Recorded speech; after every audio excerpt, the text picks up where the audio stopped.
భక్తిహీనతను గురించి నేర్చుకుంటున్నా. ఎన్నో భాగం తెలుసా? 8వ భాగం. ఎన్నో భాగం అండి? మీరు యోధా పత్రిక 1వ అధ్యాయము 4వ వచనంలో చదివితే, 1వ అధ్యాయం 4వ వచనంలో అక్కడ కొందరు భక్తిహీనులై సంఘంలోనికి చొరబడి సంఘమును కామాతురత్వమునకు అప్పగిస్తున్నారు, శరీర కార్యములకు ప్రేరేపిస్తున్నటువంటి విధానము అక్కడ కనబడుతూ ఉంది. సరే, తీతుకు రాసినటువంటి పత్రిక, ఇంకా నేను ముందుకు వెళ్ళాలని ఇష్టపడతా ఉన్నాను. తీతుకు రాసినటువంటి పత్రిక 2వ అధ్యాయం 11వ వచనం. మనం ఏమి నేర్చుకున్నా వాక్యముతో మనం పోల్చి నేర్చుకోవాలి, వాక్యమునకు ఆధారం చేసుకోవాలి. మనం ఇవి మన సొంత మాటలు కాదు గనక వాక్యమునకు మనము ఆధారం చేసుకున్నప్పుడు ఖచ్చితంగా ఏది సరైనది కాదు అనేటువంటి విషయం మనకు అర్థమవుతుంది. చూడండి, 2వ అధ్యాయము 11వ వచనం చదవండి. 2వ అధ్యాయం 11వ వచనం.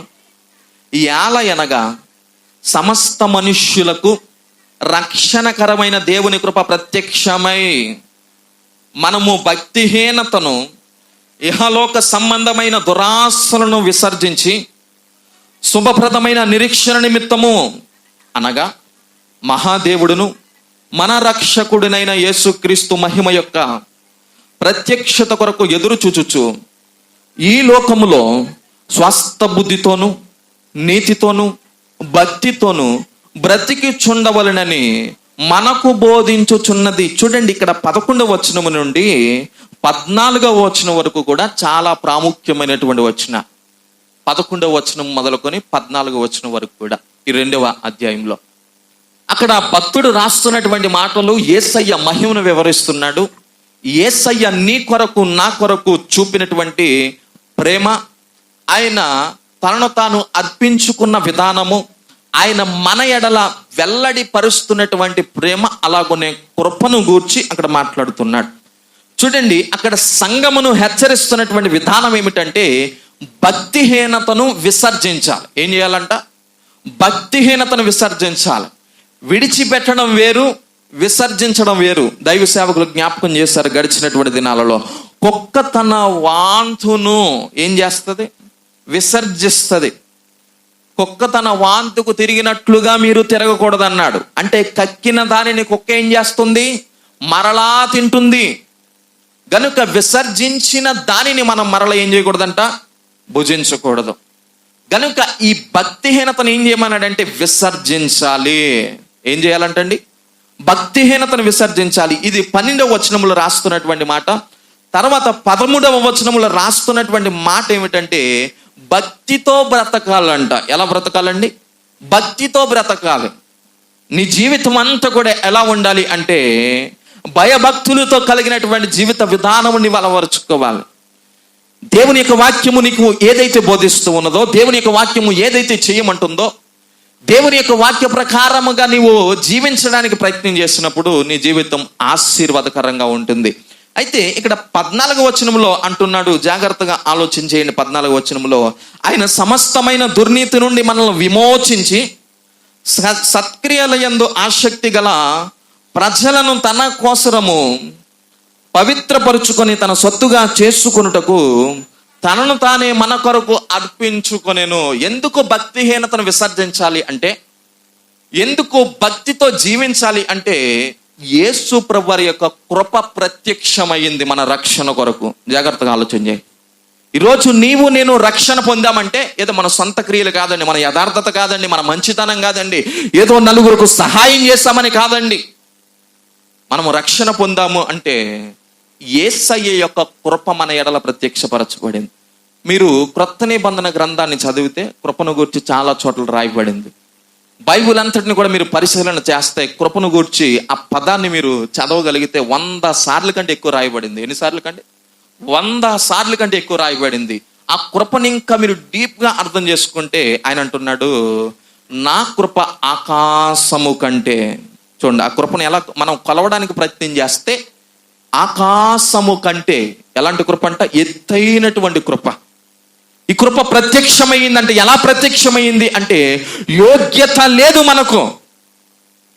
పాపములో కూరుకుపోయాము, పాపమునకు దాసులమైపోయాము, మరణ బంధకముల్లో చిక్కబడ్డాము. ఇలాంటి పరిస్థితుల్లో ఏం చేయాలో దిక్కు మక్కు కానరాలేనటువంటి పరిస్థితుల్లో తండ్రి అయినటువంటి దేవుడు కుమారుడైనటువంటి యేసుక్రీస్తు వారిని కృప ద్వారా ఈ లోకంలోనికి పంపించారు. ఈ కృప ఏం చేసిందో తెలుసా? ఈ కృప ప్రత్యక్షమై అనగా యేసయ్య శరీరధారిగా ఈ భూమి మీద అడుగుపెట్టి యోగ్యత లేని మనలను దేవుని సన్నిధానంలో కూర్చోబెట్టింది. చెప్పలు కూడా దేవుని నామమున స్తుతిందా. యోగ్యత లేదు, మంచి వారం కాదు, మనలో మంచి క్రియలు లేవు, చీకటిలో జీవిస్తున్న వారం, అంధకార సంబంధమైనటువంటి ఆలోచనలు కలిగిన వారం, ఇహలోక ఆలోచనలు కలిగిన వారం, ఎవరో ఒకరిని పడగొట్టాలి అనేటువంటి ఆలోచన కలిగిన వారం, శరీర రీతిగా ఆలోచన చేస్తున్న వారం, చూపులో సరైనటువంటి విధానము లేదు, మోహపు చూపు కలిగినటువంటి బిడ్డలం, మాటలో సరైనటువంటి విధానము లేదు, ఇతరుల కొరకు ఏదో అవహేళనగా మాట్లాడేటువంటి విధానము, ప్రవర్తనలో సరైనటువంటి ప్రవర్తన లేదు, లోకములో సరైనటువంటి సాక్ష్యం లేదు. కానీ దేవుడు వీటన్నిటిని చూడలా. యేసయ్యను ఈ లోకములోనికి పంపించడం ద్వారా తన కృపను ప్రత్యక్షపరిచాడు.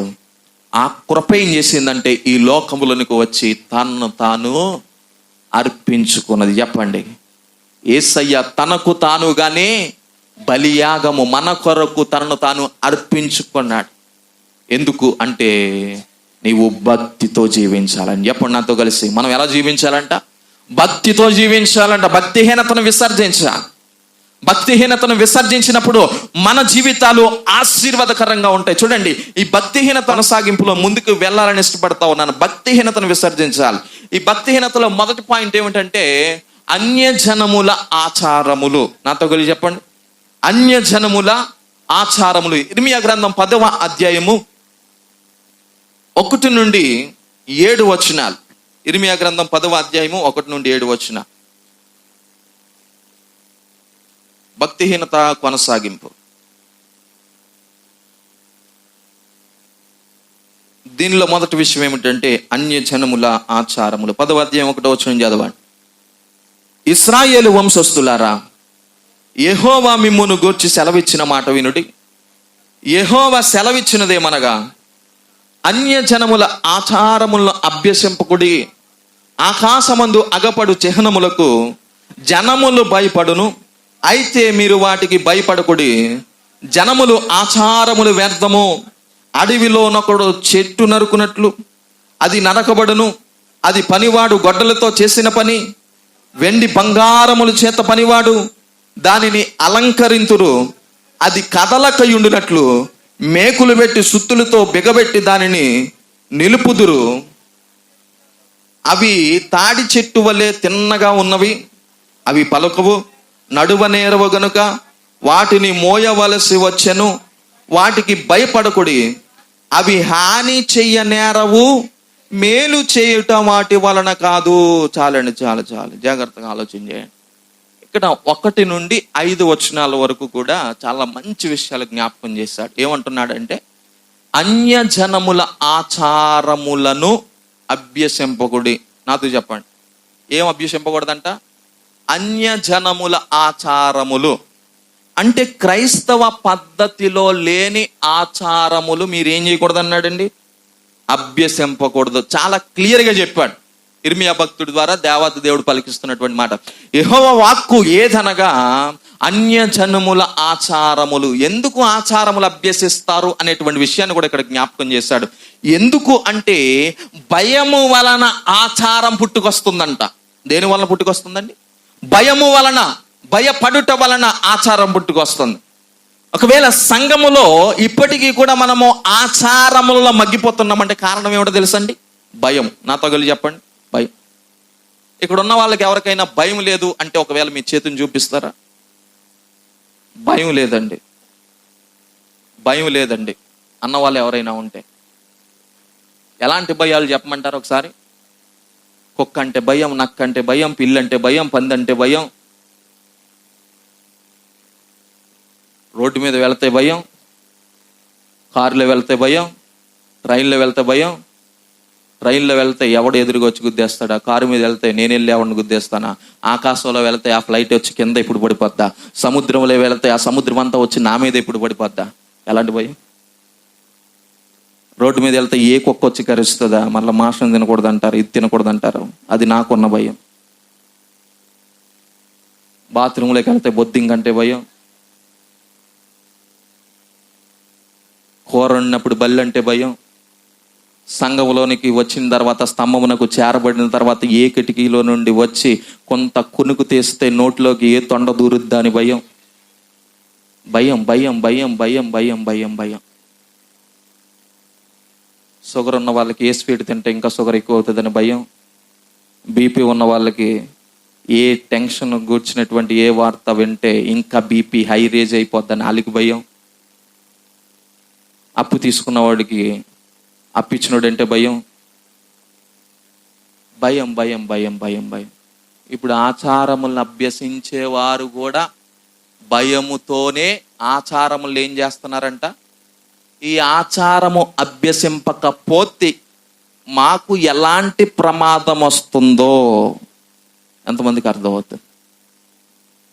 అన్యజనములు వాటికి భయపడుదురు.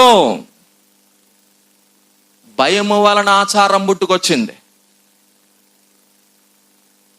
అంటే భయము రెండు రకాలుగా ఉంటుంది. ఒకటి దేవుని యందు భయము, రెండు ఇహలోక సంబంధమైనటువంటి భయం.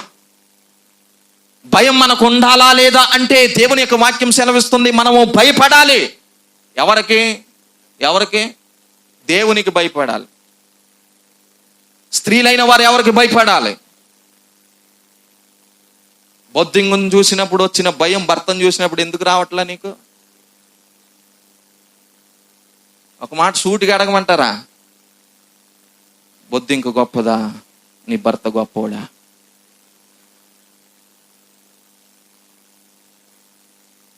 బొద్దింక బెచ్చింది ఎత్తున్నాడా నీకు? నీ భర్త బెచ్చింది తెచ్చి పోసి ఎత్తున్నాడా? బొద్దింక ఏటకెళ్తుందా? బల్లిని చూస్తే భయపడతా. బల్లి గొప్పదా, నీ భర్త గొప్పోడా? ఆలోచన చేయండి ప్రియులారా, ఆలోచన చేయండి. గనుక మొదటగా ఎవరికి భయపడాలా? స్త్రీలారా, పురుషులారా, మీరు కూడా మొదటగా ఎవరికి భయపడాలా? భర్తలకు ఇవ్వబడినటువంటి ఆజ్ఞ ఏమిటో తెలుసా? ప్రేమ. ఏం చేయాలా? మన ఇంట్లో బిర్యానీ తిందాం, పక్క ఇంట్లో పులిహోర మనకొద్దు. మీ భార్యలు ఏం చేయాలా? ఏం చేయాలి? ప్రేమించాలి. ఇప్పుడు చాలామంది వివాహాలు జరిగిన తర్వాత ఏమంటున్నారంటే, పాస్టర్ గారు చెప్పారు కదా, భర్త ఏం చేయాలా? ముందు నువ్వు ప్రేమించు, తర్వాత నేను ఏం చేస్తాను నీకు. ఇప్పుడు భార్య ఏమంటుంది తెలుసు? భార్య ఎలా అన్నది, ఇప్పుడు భర్త ఏమంటాడు తెలుసా? ముందు నువ్వు లోబడు, తర్వాత నేను ఏం చేస్తాను. ఇలా సంవత్సరాలు గడిచిపోతుంది, ఇద్దరు సమాధి పెట్టలేక పోతున్నారు. రెండు వైపుల నుండి ఏం చేయాలా? రెండు చేతులు కలిస్తేనే వారు ఏక శరీరం అయ్యుందురు. వారు ఏం చేయబడతారు? ఏక శరీరం అయ్యుందురు, ఒకే శరీరం. వివాహం అయిన తర్వాత వారు ఏక శరీరము, ఒకరినొకరు హత్తుకోవాలి. మధ్యలోకి మూడో వ్యక్తి రాకూడదని పాస్టర్ గారు చెప్పారంట. తల్లిదండ్రులు కూడా రానేట్లేదంట. మధ్యలో మూడో వ్యక్తిని రాకూడదని చెప్పాడంట. ఇంటికి ఎవరు వచ్చినా రానేయట్లేదంట. మధ్యలో మూడో వ్యక్తి రాకూడదని చెప్పారంట. పాస్టర్ గారు ప్రార్థన చేసడానికి వచ్చిన మూడో వ్యక్తి రాకూడదని మీరే చెప్పారు కదా సార్, పని అవ్వట్లేదు. ఏం చేయాలా? నీ తల్లిదండ్రులు సన్మానించు, దైవ సేవకులకు ఇవ్వాల్సిన గౌరవం దైవ సేవకులకు ఇవ్వు, ఇతరులను ఎంతగా ప్రేమిస్తావో అంతగా ప్రేమిస్తావు. వాక్యాన్ని మనం అర్థం చేసుకోవాలి. కనుక ఆలోచన చేయండి. ఎక్కడి వరకు వచ్చాం? ఎక్కడి వరకు వచ్చాం? అన్యజనముల ఆచారములు. ఈ ఆచారములు ఇంకా ఎలా అర్థం చేసుకోవచ్చు అంటే, మరి అన్యజనులు ఎలాంటి ఆచారములు అభ్యసిస్తున్నారంటే, పండుగలు, కార్యక్రమాలు. చెప్పండి, నాతో కలిసి చెప్పండి. పండుగలు, కార్యక్రమాలు. ఇక్కడ చాలా క్లియర్గా ఇర్మియా చెప్పాడు, అన్యజనముల ఆచారముల అభ్యసింపకుడి అని చాలా క్లియర్గా చెప్పారు. ఇప్పుడు ఏదో ఒక పండుగ వచ్చిన తర్వాత, పాస్టర్ గారు రాఖీ పండుగ చేయొచ్చా? రాఖీ ఎందుకు కడుతున్నారు? అప్పుడు నేను చెప్పాలి, పాస్టర్ గారు రోజు చెప్పాలి. రాఖీ ఎందుకు కడుతున్నారు తెలుసా? యేసయ్య పశువుల పాకలో పరుండబెట్టిన తర్వాత ఏ గాలి వచ్చినా ధూళి వచ్చినా యేసయ్య ఎగిరిపోకుండా రాఖీ కట్టారండి అని చెప్పాలా? శూర్పణఖ ముక్కు తెగ నరిగితే ఇంకా చాలా చరిత్ర ఉంది. ఇది ఎవరి ఆచారం? ఎవరి ఆచారం? అన్యజనముల ఆచారము. ఒక్కటా రెండా? వినాయక చవితి, ఈ చవితి, ఆ చవితి. సవతగోళ పడలేకపోతే సౌతులు ఇంక మనం ఏం చేస్తాం కనుక ఆలోచన చేయాలి. అన్యజనులు ఆచరిస్తున్న పండగలతో మన సంబంధం లేదు. ఎంతమంది అగ్రి అవుతున్నారు? ఎంతమంది సమ్మతిస్తున్నారు? పండగలతో సంబంధం లేదు, కానీ మన రిలేషన్ చెడిపోకూడదు. వారు వివాహాలకు పిలిచినా మనం వెళ్ళాలి. నాతో కలిసి చెప్పండి. వివాహాలకు పిలిచినా మనం వెళతాం. బర్త్డే పార్టీస్కి పిలిచినా మనము వెళ్తాం. వాళ్ళ ఇంటి దగ్గర ఏవైనా భోజనాలు పెడతాయి అంటే విగ్రహ సంబంధమైనటువంటి భోజనాలు కాదు, కానీ ఏవైనా పెళ్ళిళ్ళు కానీ ఇలాంటివి ఏవైనా జరిగితే ఖచ్చితంగా మనం వెళ్ళి ప్రార్థన చేసుకొని అక్కడ తిని వారిని ఆశీర్వదించి రావాలి. కానీ వారు ఆచరిస్తున్నటువంటి ఆచారములు మనం ఏం చేయకూడదు. చూడండి, ఇక్కడ ఇర్మియా గ్రంథంలో చాలా మంచి మాట వ్రాయబడింది. అక్కడ 10వ అధ్యాయాన్ని మీరు జాగ్రత్తగా ఆలోచన చేస్తే, అన్యజనముల ఆచారములు అభ్యసింపకుడి, ఆకాశమందు అగపడి చిహ్నములకు జనములు భయపడును. ఇప్పుడు జనములు కూడా ఎందుకు ఆచారములు పాటిస్తున్నారు అంటే వారికి ఏముందంట? భయం ఉందంట. వారు దానికి భయపడుతున్నారు. అయితే మీరు వాటికి భయపడకూడదు. ఎందుకు భయపడకూడదు అన్నాడు అంటే, జనములు ఆచారములు వ్యర్థములు. ఇక్కడ చూడండి, దాన్ని చాలా ఎక్స్ప్లెనేషన్ ఇస్తున్నాం. అక్కడ వివరిస్తా ఉన్నాడు. చాలా క్లియర్గా చెప్పబడుతున్నటువంటి మాట. ఏం చెప్తున్నాడంటే, ఒకడు అడవిలోకి వెళతాడంట, ఒక చెట్టు నరుక్కుని వస్తాడంట. ఏం చేస్తాడంట? చెట్టు నరుక్కొని వస్తాడంట. ఆ చెట్టు నరుక్కొని వచ్చిన తర్వాత ఒక పనివాడికి అప్పగిస్తాడంట. ఆ పనివాడు ఏం చేస్తాడంటే దానికి ఒక రూపాన్ని తీసుకొని వస్తాడు. ఆ రూపాన్ని తీసుకొని వచ్చిన తర్వాత దాన్ని ఒక పక్కన కూర్చోబెడదామంటే అది కూర్చోట్లా. దానికి ఒక మేకు దిగ్గొట్టాడంట. ఏం చేశాడంట? మేకు దిగ్గొట్టాడంట. దాన్ని చక్కగా అమర్చి ఒక రూపాన్ని తీసుకొచ్చాడంట. ఈ రూపాన్ని తీసుకొచ్చిన తర్వాత నీవే మా దేవుడు అన్నాడంట, నీవే మా దేవత అన్నాడంట. ఇప్పుడు నీవే మా దేవుడు, నీవే మా దేవత అన్న తర్వాత నీవే మా కష్టాలు తీర్చాలన్నాడంట. తర్వాత అన్నాడంట, నీవు మా దేవతవు గనక నేను నిన్ను తయారు చేశాను, ఒక రూపం ఇచ్చాను, కాళ్ళు ఇచ్చాను, చెవులు ఇచ్చాను, ముక్కు ఇచ్చాను, నోరు ఇచ్చాను, ఇప్పుడు నడువు అన్నాడంట. ఏం చెప్పాడంట? ఇంత చేసిన తర్వాత, కష్టాలు తీర్చేటువంటి ఒక దేవతగా కొలుస్తున్న తర్వాత ఏం చేయాలా? వాక్ చేయాలి, నడవాలి. ఇప్పుడు నడవడానికి కూడా దానిలో ప్రాణము లేదు కనుక అది నడవలేదు. కనుక నలుగురు తీసుకొని దాన్ని ఏం చేయాలా? మోసుకొని పోవాలి. నలుగురు తీసుకొని, నలుగురు ఎవరిని తీసుకొని మోసుకొని పోతారు? చెప్పండి నాతో కలిసి. అంటే మనము ఎవరిని ఎటకారం చేయట్లేదు, కానీ నలుగురు మోసుకొని ఎవరిని తీసుకుపోతారు? కాటికి పోయినప్పుడే చాలామంది కొడుకులు పడితే బాగుందును, వాళ్ళు ఉంటే మా కష్టాలు తీరిపోతాయి, పున్నామి నరకం నుండి తప్పిస్తారంట. ఏం చేస్తారంట? ఏమి నరకం అంట? పున్నామి నరకం. కొడుకు తలకరువు పెట్టాలి. ఏం పెట్టాలా? చనిపోయిన తర్వాత తలకరువు పెట్టాలి. వీడు కొడుకు కొడుకు కొడుకు కొడుకు అంటున్నాడు. కొడుకు పుట్టిన తర్వాత బ్రతుకుండగానే తలకరువు పెడుతున్నాడు. ఎందుకు? బాలుడు నడవలసినటువంటి త్రోవను వానికి నేర్పకపోతే పెద్దవాడైన తర్వాత వాడు తొలగిపోతాడు. తొలగిపోయి ఏం చేస్తున్నాడు? బ్రతికుండగానే తలకరువు పెడతాడు. కనుక ఆలోచన చేయండి, ఇక్కడ ఏ ప్రతిమనైతే వారు తయారు చేశారో అది తాడి చెట్టు వల్ల నిటారుగా ఉందంట. కానీ నలుగురు వచ్చి దాన్ని ఏం చేస్తున్నారు? మోసుకొని పోతున్నారు. మీరు దానికి భయపడవద్దు, అది వ్యర్థమో. ఇంకా అక్కడ మనము చదువుతున్నటువంటి మాట ఏమిటంటే, జాగ్రత్తగా ఆలోచన చేస్తే 5వ వచనములో, అవి తాటి చెట్టు వలె తిన్నగా ఉన్నవి, అవి పలుకవు, నడువనేరవు గనుక వాటిని మోయవలసి వచ్చెను, వాటికి భయపడకుడి, అవి హాని చెయ్యనేరవు. ఇది మొదటి విషయం. నీవు ఇహలోక సంబంధమైనటువంటి దేవీ దేవతలకు లేకపోతే అపవాదికి భయపడవలసినటువంటి అవసరం లేదు. ఎందుకో తెలుసా? అవి హాని చెయ్యవు. చికెన్ పాక్స్ వచ్చిందనుకోండి, కేవలం వైరస్ గాని చూడాలి. పొంగు చెల్లితే మనం ఏం చూడాలి? వైరస్ కానీ చూడాలి, ఒంట్లో వేడి ఎక్కువైపోయో లేకపోతే ఎవరికి అంటుకున్నది మనకో ఈ కరోనాలో అది కూడా వ్యాపించిందంతే, అక్కడ వరకే చూడాలి. ఇక్కడ ఏమంటున్నాడు, అవి మీకు హాని చెయ్యవు. ఇది మొదటిది. రెండవది, అలాగునే దాని వలన ఏ రకమైనటువంటి మేలు కూడా జరగదు. ఏమన్నాడండి? మేలు, ఎలాంటి మేలు కూడా మీకు జరగదు, ఏ విధమైనటువంటి హాని మీకు కలగదు. దాన్ని పూజించడమో లేకపోతే ఆచరించడమో, ఆ ఆచారముల ముందుకు వెళ్ళడం ద్వారా మీకు ఎలాంటి రకమైనటువంటి మేలు కూడా కలుగదు అనేటువంటి విషయం చెప్తా ఉన్నాడు. తర్వాత 6-7 వచనాన్ని మీరు చదివితే మన దేవుడు ఎలాంటి వాడు చెప్తాడండి అక్కడ.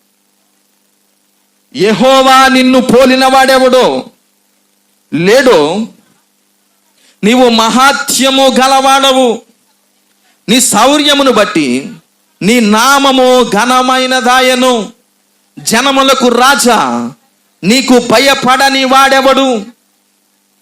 జనముల జ్ఞానులందరిలో, వారు రాజ్యములన్నిటిలో నీ వంటి వాడెవడను లేడు గనుక నరులు నీకు భయపడుట అనుగుణ్యమో, తగినది, అనుకూలము. దేవునికి భయపడడం మనకు తగినదండి. ఆయన బలం ఎలాంటిది, ఆయన శౌర్యము ఎలాంటిది, ఆయన మహత్యము ఎలాంటిది, ఆయన గొప్పతనం ఎలాంటిది. గాలిని గద్దించగలిగినటువంటి దేవుడు. ఇప్పుడు ఏ పంచభూతాలకైతే మనము భయపడుతూ ఉన్నామో, అగ్ని కావచ్చు, నీరు కావచ్చు, నింగి కావచ్చు, నేల కావచ్చు, వాయువు కావచ్చు, వీటన్నిటికీ కూడా ఈ పంచభూతాలకు మానవుడు భయపడిపోతా ఉన్నాడు. కానీ ఈ పంచభూతాలు దేవుని యొక్క ఆజ్ఞకు లోబడతా ఉన్నాయి. యేసయ్య అన్నారు, గాలిని గద్దించారంట, గాలి ఆగిపోయింది. నీటిని ఆయన గద్దించారంట, ఆ నీటి మీదే ఆయన నడిచి వెళ్ళిపోయాడు. ఆయన నేలను గద్దించాడంట, కోరాహు కుమారులు సహితము భూమిలోనికి వెళ్ళిపోయినటువంటి పరిస్థితి.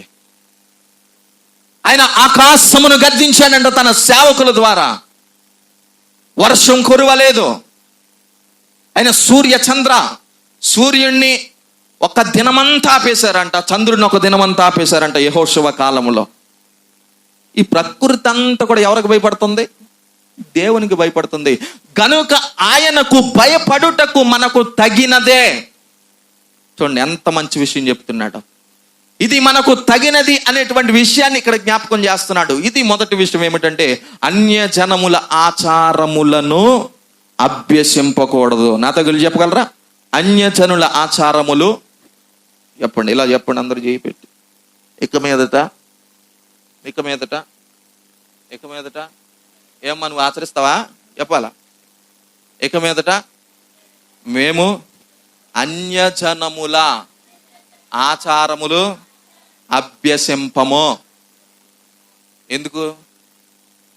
దాని వలన ఏ హాని జరగదు, ఎంట్రుకు కూడా రాలదు.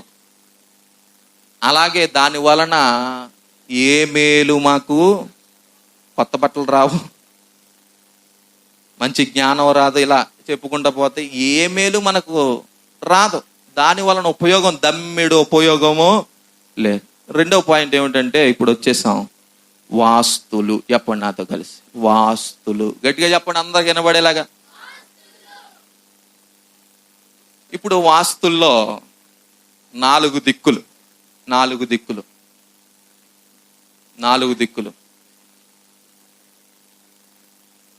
తూర్పు, పడమర, దక్షిణం, ఉత్తరం.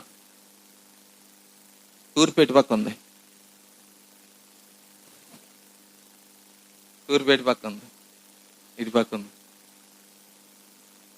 ఇప్పుడు ఇక్కడున్న మా పెద్ద వేటగాళ్ళందరూ చెప్పారంటే, సూర్యుడు ఎక్కడి నుండి ఉదయిస్తాడు?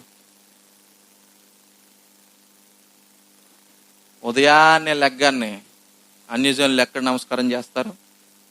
తూర్పుకు తిరిగి దండం పెట్టుకో. ఏం చేస్తాం? ఇప్పుడు ఫేసింగ్ ఇటు సైడ్ ఉందనుకో, ఈ ఇల్లు 2 నిమిషాల్లో అమ్ముడిపోతుంది. తూర్పు కడితే 2 నిమిషాల్లో. దీనికి ఉన్న సైన్స్ ఏంటి? మనం ఎలా అర్థం చేసుకున్నాం?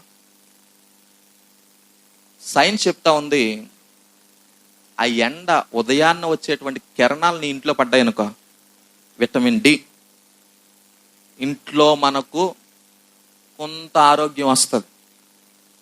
మధ్యాహ్నం వెళ్ళి నిలబడ్డాం అనుకో, అప్పుడు పైకప్పు తీసేయాలి. ఇది అసలైన వాస్తు. పైకప్పు తీసేయాలి. నెట్ట నిలువుగా వచ్చి ఎండ ఏమవుతుంది? పడతారు.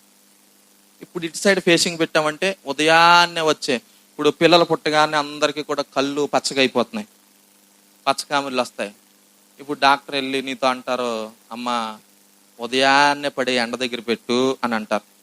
నువ్వేం చేయాలా? ఇటు సైడ్ వెళ్ళి చూస్తే ఎండ దొరుకుతుందా? ఇటుపక్కే రావాలా.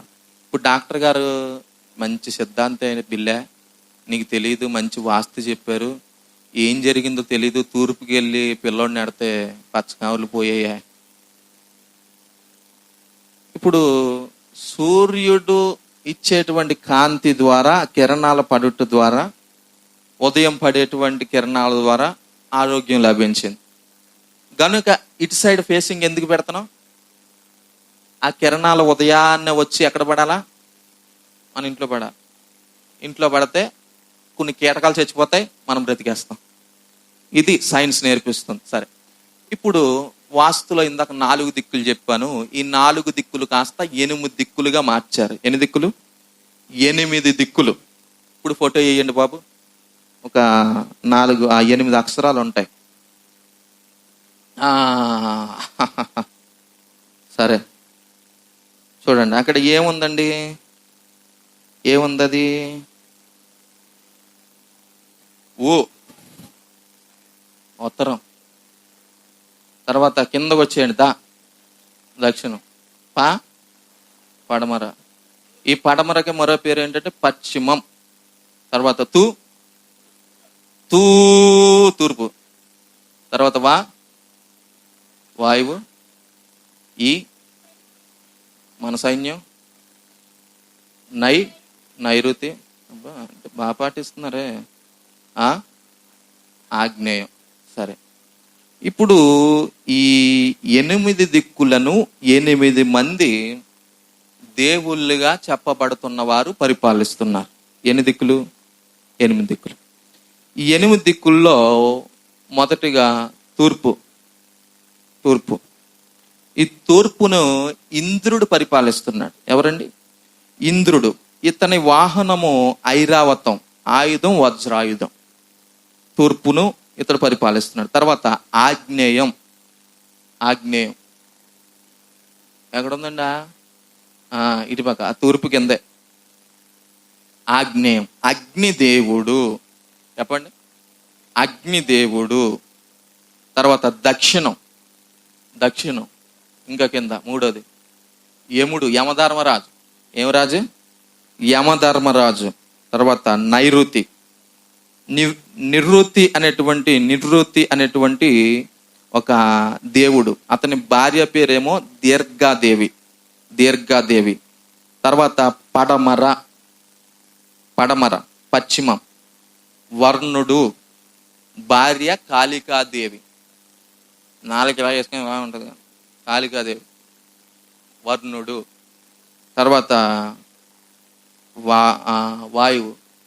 ఏదండి? నైరుతి అయిపోయింది, పడమర అయిపోయింది. వాయుదేవుడు. ఏం దేవుడు?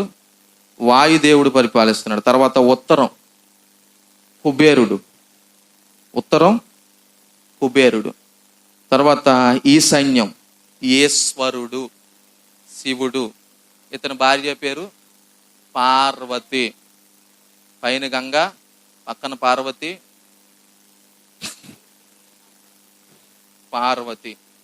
ఇప్పుడు ఈ 8 మంది పరిపాలిస్తున్నారు. ఇప్పుడు తూర్పుకి మనము ఫేసింగ్ పెట్టకపోతే సిద్ధాంతం అంటాడు, నీ ఇంట్లో పెద్ద తలకాయ పోద్ది. ఏం తలకాయ? పెద్ద తలకాయ పోద్ది. ఆగ్నేయంలో ఇది కట్టపోతే పెద్దోళ్ళకి బలహీనత వచ్చేది. ఈ సైన్యంలో ఇది చేయకపోతే ఆ సైన్యం అంతా కూలిపోద్ది. ఆజ్ఞేయంలో అది పెట్టకపోతే పొరలు పాడైపోతాయి. అగ్నిదేవుడు సరి పనిచేయడు, అక్కడ అగ్ని ప్రమాదాలు జరిగిపోతాయి. చూడండి, తర్వాత దక్షిణ దగ్గర కట్టకపోతే, దక్షిణ దగ్గర ఉండవలసినటువంటి ఫేషింగ్ ఉండకపోతే యమధర్మరాజు ఈ రాత్రికి వచ్చి పాసం విసిరి తీసిపోతాడు. ఇప్పుడు 8 మందికి కూడా మనం సంతృప్తినివ్వాలి. ఏం చేయాలా?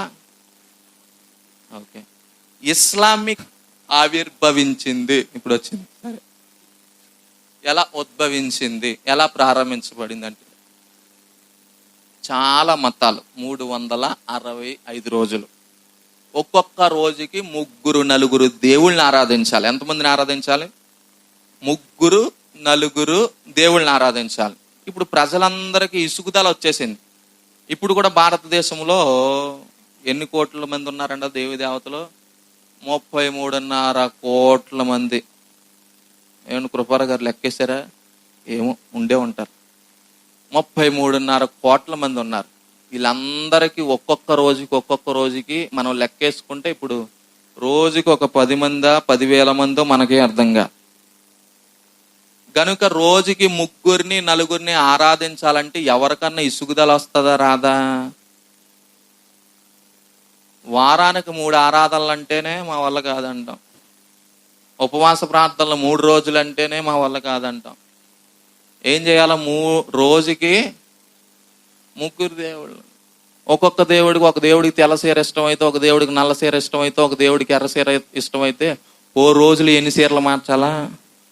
3 సీరలు మార్చాలి. ఒక దేవుడు కొబ్బరికాయ కొట్టాలి, ఓ దేవుడికి కొవ్వొత్తి వెలిగించాలా, ఓ దేవుడికి ఏమో అగరొత్తులు వెలిగించాలా. ఒక్కొక్క రోజు ఒక్కొక్కటి. ప్రజలకు ఇసుగుదల వచ్చేసింది. ఇప్పుడు మహమ్మద్ ఒక ఆలోచన చేశాడు, ఇలా కాదు కానీ ఏకదేవుని ఆరాధన తీసుకొని రావాలి. ఏం చేయాలా? ఏకదేవుని ఆరాధన తీసుకొని రావాలి. ఈ మహమ్మద్ ఏం చేసేవాడంటే అప్పటి వరకును పశువులను ఎక్స్పోర్ట్ చేసేవాడు. అంటే కొన్ని పశువులను మేపుతూ కొన్ని పశువులనేమో దూర దేశాలకు ఎగుమతి చేసేవాడు. అయితే ఈయన ఒక కొండకి వెళ్ళిన తర్వాత మన బైబుల్లో గాబ్రియేలు దూత ఒకటి వచ్చింది. ఎవరి దగ్గరికి వచ్చిందంట? ఎవరి దగ్గరికి వచ్చింది? మరియమ్మ దగ్గరికి వచ్చి, ఆ బైబుల్లో చాలా చాలా చాలా, మరి బైబుల్ ఎవరు రాసిచ్చారో మాకు తెలియదు కానీ వాళ్ళే రాసుకొని ఉంటారు, వాళ్ళకి బుర్రలు ఎదులా ఉంది, ఇదే అసలైన బైబుల్, ఇదే అసలైన ఖురాన్ అని అట్టుకొని వెళ్ళి ఎవరి చేతిలో పెట్టిందంట? ఎవరు? గాబ్రియేల్. ఎవరంట? గాబ్రియేల్. 10 ఆజ్ఞలు బైబుల్లో ఉన్నట్లుగానే 10 ఆజ్ఞలకు సింబాలిక్ గా కొన్ని ఆజ్ఞలు పెట్టారు దాంట్లో. తర్వాత అబ్రహాము గురించి కూడా ఆ హైందవ గ్రంథం అనగా ఏమిటంటే ఖురాన్లో మనం చదువుతాం. తర్వాత మోష, తర్వాత ఈసా, ఇలాంటి పదాలు మీరు అక్కడ చదువుతారు. అంటే సింబాలిక్ గా దాన్ని కాపీకి కొట్టారు. ఇప్పుడు ఏకదేవుని ఆరాధన వచ్చింది. చూడండి, అక్కడ ఉన్న ప్రజలందరూ కూడా అట్రాక్ట్ అవ్వడానికి ప్రధానమైనటువంటి కారణం ఏమిటంటే రోజుకు 3 దేవుళ్ళని ఆరాధించడం సులభమా? మనం బ్రతుకున్నంత వరకు ఒకే దేవుడిని ఆరాధించడం సులభమా? ఒకే దేవుడిని. ఇప్పుడు చెప్పండి, ఎంతమంది అంటే ఇల్లు లెక్క పెట్టండి ఒకసారి. మధ్యలో ఉన్న ఆయన బ్రహ్మ. ఎవరు? బ్రహ్మ. అందరిని పుట్టించేవాడు బ్రహ్మ. విష్ణువు, మహేశ్వరులు. చెప్పండి నాతో కలిసి. బ్రహ్మ పుట్టించేవాడు, విష్ణువు నడిపించేవాడు, కొనసాగించేవాడు, నీకేం కావాలో ఇచ్చేవాడు, మహేశ్వరుడు నువ్వు కాటికి వెళ్ళిపోతే రా అని చెప్పేవాడు. బ్రహ్మ, విష్ణువు, మహేశ్వరులు. బ్రహ్మ పుట్టించేవాడు. కనుక ఈ 8 శక్తులు కూడా 8 దిక్కులను పరిపాలిస్తున్నాయి అని అనుకుందాం. ఇప్పుడు ఈ 8 మంది దేవీ దేవతలను కూడా మనం ఏం చేయాలా? సంతృప్తి పరచాలి. కానీ మన వల్ల ఒక దేవుడినే సంతృప్తి పరచలేకపోతున్నాం, ఇంకా వాళ్ళని సంతృప్తి పరుస్తాం. కనుక ఆలోచన చేయండి మీరు. ఇప్పుడు ఇస్లామిక్ లో చాలా మంది ఆ ఖురాన్ని వెంబడించడానికి ప్రధానమైనటువంటి కారణం ఏమిటంటే ఏకదేవుని ఆరాధన వారికి నచ్చింది. మరి ఇదే కదా బైబుల్ చెప్తున్నటువంటి సత్యం. సృష్టికర్త అయిన వాడు ఒక్కడే ఉంటాడు. నడిపించేవాడు ఒకడే ఉంటాడు, కాటికి చేర్చేవాడు ఒకడే ఉంటాడు. కాటికి వెళ్ళిన తర్వాత ఆ కాటిలో నుండి లేపి మరలా పరలోక రాజ్యములో నివసింప చేయగలిగిన వాడు ఒక్కడే. ఆయనే ఆది అయి ఉన్నాడు, ఆయనే అంతమై ఉన్నాడు, ఆయనే సజీవుడైనటువంటి యేసు క్రీస్తుగా ఈ లోకములో ఆయన జీవించిన వాడై ఉన్నాడు. చెప్పలు కూడా దేవునా మనం మహిమపరచుదాం. ఇది మనం ఆరాధిస్తున్నటువంటి సత్యం. గనుక దీన్ని ప్రకారంగా చూసుకుంటే వాస్తుల వలన ఏమైనా ప్రయోజనం ఉందంటారా? దాన్ని పాటించవచ్చు అంటారా? ఒక దైవ సేవకుని కుమారుడు వచ్చి నా దగ్గరికి, దేవుడు నోవాహుతో చెప్పాడు కదా, ఇన్ని అరలు కట్టమని చెప్పాడు, ఇన్ని కిటికీలు ఎట్టమని చెప్పాడు, ఆ పశువులు అక్కడ ఉంటాయని చెప్పాడు, దానికి డోర్ వేయమన్నాడు, తాళం వేయమన్నాడు, ఇంత వాస్తు చెప్పాడు కదా అన్నాడంట. ఏం చెప్పాడు? మరి దీన్ని మనం ఆలోచన చేసాం అనుకోండి, బోటుకి షిప్కి వాస్తు ఉంటుందా? ఈరోజు తూర్పున ఉందనుకో, రేపు ఎక్కడ ఉంటుంది? అది అటువంటి ఉంటుంది. కదలని దానికి వాస్తుని మనం చూపించగలం, కదిలే దానికి వాస్తు ఉండదు. మనకు వాస్తు ఉందా మనిషికి? మనం ఒక చోట ఉండం, తూర్పుకి తిరిగితే తూర్పు. ఇప్పుడు షిప్కి వాస్తు ఉంటుందా? అది ప్లానింగ్ ఇచ్చాడు దేవుడు. మరి సరే, మనం ఇల్లు కట్టినప్పుడు మనం ఏం చేయాలి? మరి ప్లానింగ్ తీసుకోవాలి. సరే, 127వ కీర్తన, నేను ముగింపులోనికి వస్తా ఉన్నా. 127వ కీర్తన మొదటి వచనం, యెహోవా ఇల్లు కట్టించని ఎడల దాని కట్టువారి ప్రయాసము వ్యర్థమే. ఏమన్నాడండి? యెహోవా ఇల్లు కట్టించకపోతే నీవు ఎన్ని వాస్తులు చూసినా, చెప్పండి నాతో కలిసి, ఎవరు ప్రయత్నం ఉండాలి దానిలో? ఎవరు కట్టించాలి? ఎవరు సహాయపడాలి?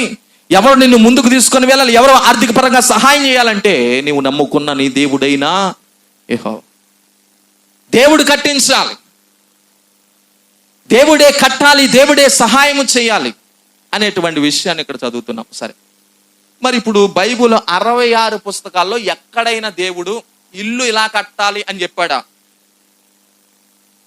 ఇది బాగా ఇల్లులు కట్టలేని వాళ్ళకి అర్థమవుతుంది. మీరు కట్టుకోబోతున్నారు కనుక నేను చెప్తున్నాను. బైబిల్ కానీ అన్నంతా మీరు చదవండి. ఈ 66 పుస్తకాల్లో వాడు ఎలా కట్టాలో చెప్పాడు, ప్రత్యక్షపు గుడారం ఎలా కట్టాలో చెప్పాడు, మందసం ఎలా కట్టాలో చెప్పాడు, మందిరం ఎలా కట్టాలో చెప్పాడు, నీ హృదయం ఎలా ఉండాలో చెప్పాడు. కానీ ఇల్లు ఎలా కట్టాలో చెప్పలే. కానీ ఇంటి విషయంలో ఒక పదాన్ని వాడాడు. ద్వితీయోపదేశకాండం 22వ అధ్యాయము 8వ వచనం చదవండి సార్. ఏం కూడా చదవండి, పెట్టకూడదు అని చెప్పేస్తే ఎట్లా? ద్వితీయోపదేశకాండం 22వ అధ్యాయం 8వ వచనం.